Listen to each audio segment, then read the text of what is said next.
kula waos kemawon kangge perbandingan teng takrib nggih.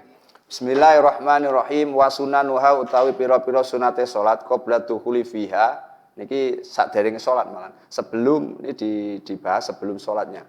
Jadi sebelum salat kita itu disunahkan syai'ani 2 perkara. Jadi nek iki kan langsung nggon salat. Tapi nek nggon kitab takrib dikatakan kesunahan sebelum salat dibahas dulu yaitu al-adzan wal iqamah. Jadi azan dan iqamah itu sebelum kita sholat itu hukumnya sunnah. Hukumnya sholat apa saja itu disunahkan azan dan iqamah. Bahkan termasuk sholat kodok. Misal bubuh kawanan, ya disunah gitu. Sunnah tetap sunnah. Tapi izin palingan. Wis awan-awan jam itu kok adzan komat. Jadi sekali lagi azan dan iqamah itu hukumnya sunnah. Karena di antara azan dan iqamah itu ada satu waktu yang mustajabah untuk kita berdoa. Tapi di luar konteks itu, azan dan iqamah itu disunahkan sebelum melaksanakan sholat. Artinya azan itu enggak kudu ning awal waktu. Misal tuh ada ning omah bojone wong loro, salate jam 3 zuhure. Azan iqamah tetap hukumnya Jadi sekali lagi azan itu bukan tanda waktu sholat, tanda memanggil orang sholat. Kapan? Ya terserah. Neng awal waktu untuk mengingatkan bahwa sudah masuk waktu sholat boleh. Tapi waktu sholat tidak diukur dengan adanya adzan. Piye adzan? Kono urung adzan ditunggu-tunggu, sing adzan lali barengan adzan. Kalau kita berjamaah ngajak istri. Oke. Nah, yang qomah itu istri boleh enggak? Boleh, istri boleh. Oleh. Sing qomat istri oleh. Sekali lagi adzan dan iqamah itu hukumnya dan boleh dilaksanakan azan misalnya isya engko jam 10 bengi azan tetap itu kesunah. Oh ya mene azan ben gak ganjel. Nek ngertos ngaten kan ganjel lho.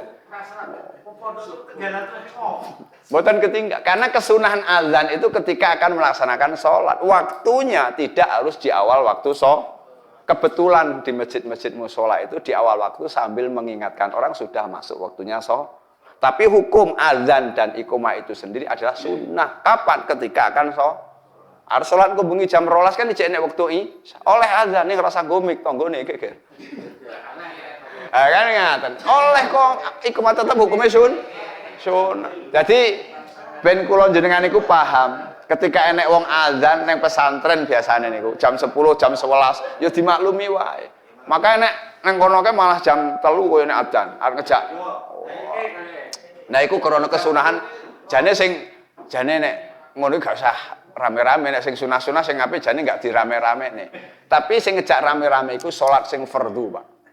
Karena hal yang fardhu itu kudu nek wajib syiar. Maka kesunahan muakkadnya orang jamaah itu salat fardhu. Nek apa salat sunah iku sing apik dhewe, Pak. Sing apik gak ning masjid malah. Ning omah, Pak. Sing paling delik ora konangan wong. Iku nek sing sunah. Nek sing wajib iku enek kalimat syiar. Ngaten lho. Tapi sing nggih apa sae-sae mawon. Nek turu ya ora krumus ngoten mawon. Tapi nek ngertos hukume kan ngaten. Sing paling apik salat sunah iku dilaksanakan ning omah sing paling delik. Aja malah rame-rame, tapi nek nggo belajar gak apa-apa. Ning pesantren ngejak jamaah jenenge tahajud nggo latihan jamaah enggak apa-apa. Tapi sekalipun jamaah enggak entuk fadilah jamaah karena dhek enggak disunahkan secara berjamaah. Ning oleh ngaten lho, Pak. Atau piye salat tahajud kok jamaah, salat duha kok jamaah? Ya oleh ning enggak entuk kesunahane berjamaah.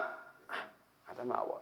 Sekali lagi azan dan iqamah adalah disunnahkan. Kapan waktunya? Ketika kita akan sholat. Ngaten nggih? Enggak harus di awal waktu. Nah, di awal waktu ini harus di awal waktu ini kacau seolah-olah azan itu hanya disunahkan di awal waktu. Bahkan pernah Rasulullah Shallallahu Alaihi Wasallam itu pas jalan-jalan karo Bilal sahabatnya itu kawanan, keturun kawanan kabeh loro-lorone kan. Jam itulah kira-kira matahari ketok. Jeung Nabi berhubung dengan Bilal, terus Bilal ya dikon adzan kon komat kok. Hebat luar biasa kan. Saya ki jajal Pak Ajuruselan misalnya kawan jam 7 misalnya adzan konangan tanggane orang subuhan ya isin yo. Tenajan iku jeung Nabi nglaksanake kuwi.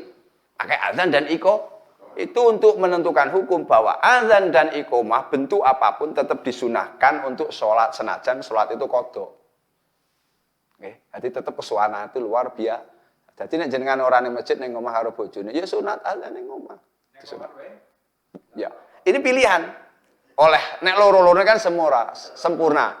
Nek wingi kan ngomong nek ilam yutrakuluhu la tatrukulu. Ora iso kabeh sitok jadilah. Nek azan kesuwen. Qomat wae alham. Jadi kita punya dapat kesunahan membaca iko azane ora. Abane numpang Mas Tomo wes. Qomate tetap. Jadi kalau suwun ngertos bahwa hukumnya tetap sunnah untuk melaksanakan kapan waktunya ketika akan sholat. Nggih, jadi ampun adzan iqamah kudu ning masjid ning musala tok mboten. Teng griya nek duwe anak cilik-cilik diadani adzan iqamah. Ben kula latihan dihukumi sunnah ngaten nggih. Dadi ngertos dadi nek jam pesantren jam 10 kok kaya iki ya men agek ya saniki mboten nggih. Alhamdulillah. Pokoke ngaten entuk beda. Dipun Pak. Malah tengah bodoh Mas. Jadi santan kan baru istirahat pertama ya. Niku tetap enten kesunahan. Karena mereka mencari kesunahan untuk melaksanakan itu hanya pengen melaksanakan ilmu tentang kesunahan azan dan iko. Waktunya kapan ya Pak? Selagi itu masih cukup untuk melaksanakan sholat. Boleh. Wa ba'da dukhulu fiha wa ba'da dukhulifa. Dan sesudah masuk di dalam sholat itu syai'ani. Yang pertama at-tasyahudul al-awal wal kunutu. Jadi ketika masuk di dalam sholat itu ada dua perkara yang dihukumi sunat hayat ya. Itu yang pertama tasyahud awal. Tasyahud awal itu hukumnya sunnah. Jadi sekali lagi tasyahud awal itu dihukumi Kalau kita nggak tahiyat awal berarti kita sholatnya masih sah. Karena tahiyat awal itu hukumnya sunnah. Jadi sekali-kali Pak Ji, konek Imam Isa nggak usah tahiyat awal. Ya geger berarti kalau nggak ngerti gimana Pak ya? Nek ngerti nggak geger Pak? kalau tidak tahu apa boleh kan markat langsung. Hah? Nggih markat langsung. Nggih, duduk langsung berdiri. Iku nek aku biyen kan. Mama dia kan patangkat langsung. 4 Oh tarawih niku. Ya, tarawih. Niki Isya. Ya, kita Isya belum pernah. Oh, oke. Kan logika berpikir karena tak boleh bisa Boleh, sangat boleh. Pokoknya tahiyat awal itu sholat apapun itu dihukumi sunnah muakkad. Sunat yang diutamakan. Toh ketika kita meninggalkan tahiyat awal itu dihukumi sholatnya tetap sah. Jadi jangan sampai nek enggak tahiyat awal sholatnya enggak sah. Berarti kita enggak ngerti rukunnya Kemarin ada syaratnya sholat wa yu'allimu bi fardhiyatiha, harus mengetahui fardu-fardunya Kalau kita mengatakan harus tahiyat awal atau mengatakan tahiyat awal nek ditinggal seolah-olah enggak sah sholat, berarti kita enggak memenuhi syarat bahwa kita harus mengetahui fardu dan sunnahnya sholat itu sendiri. Nggih. Jadi kita harus mengetahui bahwa tahiyat awal sebaik apapun tetap dihukumi Wal kunutu, dan yang kedua yang disunatkan yaitu membaca doa kunut fi subhi ketika sholat subuh. Itu mutafaun alaih. Semua jumhur ulama mengatakan kunut itu hukumnya sunnah. Wal kunutu wa fil witri fil nisfi tsani Ramadan min Ramadan. Jadi dan yang disunatkan kunut itu yaitu setengah dari sholat tarawih nek setengah Ramadan kan. Biasanya tanggal pinten Pak? 16 Pak nggih. Setengah Ramadan itu disunahkan, gon witir itu disunahkan. Iku sing alusuna. Nah sing lainnya ya ora apa-apa. Tapi apapun bentuknya kunut sebaik apapun harus kita yakini iku tetap hukumnya sunnah. Jadi kudune sekali-kali ning kene iki gak usah kunut juga. Ben menunjukkan bahwa orang kudu kuno. Untuk eksistensi ilmu kan penting kadang-kadang. Tapi ora penak biasa mangan jair. Untuk meyakin, tapi ya harus ditinggalkan juga karena itu sunat abad ya, sunat yang diutamakan. Cuma enggak untuk kesunahan. Seperti hanya tidak mengangkat tangan ketika takbiratul ihram. Iku tetap takbiratul ihramnya sah. Sing penting mulutnya bunyi Allahu Akbar. Ngangkat tangannya hukumnya Jadi kalau suwun nggih, kita harus mengetahui mana yang harus kita lakukan ketika kita melaksanakan ibadah, khususnya ibadah sholat. Sekali lagi mengangkat tangan cuma itu. Nanti neneng takrib kita lanjutkan besok, ada perbedaan, cuma ada 3 tempat. Itu ulama saja berbeda, apalagi kita yang bukan ulama. Ini kan kita lagi wasilah melalui buku untuk mengetahui kewajiban cara-cara kita sholat. Ini enggak gue wasilah buku sopo. Dan buku ini karangan para alim dan tiap hari disadari dan tidak disadari, diakui dan tidak diakui, kita tetap berwasilah. Contoh, ketika kita Al-Fatihah, ya, Siratal ladzina an'amta 'alaihim, ya, kan kita minta ihdinas siratal, ya Allah tunjukilah kami ke jalan yang lurus. Kudune nek jalan yang lurus tentu jalannya Allah Subhanahu pasti. Tapi kenapa tidak sirotokah? Kenapa tidak sirotokah? Jalanmu ya Allah, kan tidak. Tapi sirotol ladzina an'amta, yaitu jalannya orang-orang yang sudah engkau beri nikmat. Berarti kita mencontoh orang-orang yang sudah diridho oleh Allah. Berarti berwasilah melalui kebaikan-kebaikan orang. Karena Allah tidak mungkin bisa kita ketahui, kita contoh gak iso. Allah gak mangan, adewe mangan. Oke pula. Allah gak turu, ade tukang turu. Jadi di situ saja kita sudah berwasilah melalui ikrar kita, yaitu kita minta petunjuk, yaitu jalannya orang-orang yang sudah engkau beri nikmat. Kan seperti itu. Kok kita langsung jalannya Allah, ini kepiye? Langsung ke Allah. Wah hebat teman. Zaman baginda Rasul Musa alaihissalam ngejak wong 70 bagai saksi ben entuk saksi neng bukit Turu Sina entuk wahyu dari Allah. Kan Nabi Musa itu terkenal namanya Kalimullah ya. Yaitu Nabi salah satu diberi mukjizat bisa ngobrol dengan Allah, makanya Kalimullah. Ketika di bukit Turu Sina wong 70 itu dijak saksi ini iki memang Gusti Allah, enggak karangane Nabi Musa. Umi yang pojokan gunung entuk wahyu Taurat. Wah. Lho iki lho kok Gusti Allah, aku entuk iki. Neng kan sing wong 70 gak ero. Sing ero cuma Nabi Musa alaihi ora trimo sing wong 70 iki. Lha nek kowe sampean ero mosok kami gak ero. Mosok sampean tok sing iso ketemu Gusti Allah kok kami ora. Apa bedane? Allah murka sambil meledek. Wong 70 mati kabeh. Wah, tapi jeneng Nabi Musa yo komplain juga. Kan paling Nabi sering komplain kan Nabi Musa alaihissalam ya. Piye jeneng ya Allah jeneng pangeran. Lah nek wong iki mati kabeh kok seksine engko sing tak gawa ning kaumku sapa seksine. Nek iki dipateni kabeh, dinjaluk diuripke meneh. Artinya enggak semua orang bisa langsung menghadap Allah Subhanahu.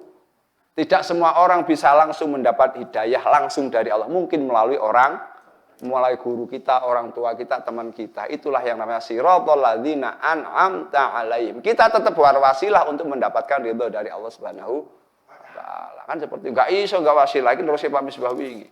Piye dikenal Nabi Muhammad sapa sing kenal ki? Para alim ulama guru-guru ki. Lah nek kita langsung Nabi Muhammad umure piro? Tak iki pirang tahun 1400 sekian tahun enggak kenal Nabi Muhammad. Berarti melalui wasilah para alim ulama. Wasilah itu penting. Enggak harus wasilah Fatihah dong, kayak enggak ngaji juga kita berwasilah. Kita kenal cara ngene iki kula saged ngaos ngene nggih melalui guru-guru kula. Jenengan terus kula kenal. Ini kan ngaten mawon. Itu artinya wasilah. Jenengan saged kempal temen iki wasilah. Semua tetap kita butuh peran wasilah niku perantara, Pak. Tawasalna bi bismillah wa bil hadi rasulillah wa kulli mujahidilillah. Kan ahlul badar, perang Badar itu iso didadekke selawat nggo tawasul. Kan gitu. Jadi aku njaluk tulung nek sing ora seneng ya gak apa-apa. Tapi kita harus meyakini semua aspek kehidupan kita butuh wasilah, butuh lantaran. Bahkan kita mengenal Allah, mengenal Rasulullah pertama yaitu wasilahnya kedua orang tua kita. Maka kita sangat wajar kita berterima kasih dengan cara hormat kepada kedua orang tua kita. Kan seperti itu. Alhamdulillah. Monggo. Kriteria akad tangan ini ada aturan. Ada. Nek nggon kitab endi yo wingi ora golek ora ketemu. Takrib enek tapi kejero. Nah, iki padha bahu. Iki ning kuping lah ya, seperti. Iki nek lanang. Iki lanang ya, sampeyan tak lanang. Nek wedok kan dipepet kene ya. Nek wedok iki sujud barang. Nek lanang penggang, nek wedok ngene. Sejajar dengan bahu. Ya. Iku, tapi nek walaupun gak sejajar dengan bahu ngene barang juga enek sing calling mengatakan ngono. Wis monggo. Sing penting dhek nek mengangkat tangan tetap semuanya dihukumi sunnah. Enek sing akmal, enek sing ora akmal, artinya sing pura nek enggak. Tapi aku sing jelas enggak ngongkon seperti itu karena aku gak pernah entuk kauli seperti itu. Nek sing ngene iki enten Pak nggih teng takrib enten. Nek sing ngene iki kalau ya monggo silahkan lah. Nek memang punya dasarnya ya silahkan. Tapi nek aku gak akan mengolehkan. Nek aku dhewe setidaknya enggak ngajarne ngene enggak. Bahkan nek sing ngaji nggonku tetap seperti ini.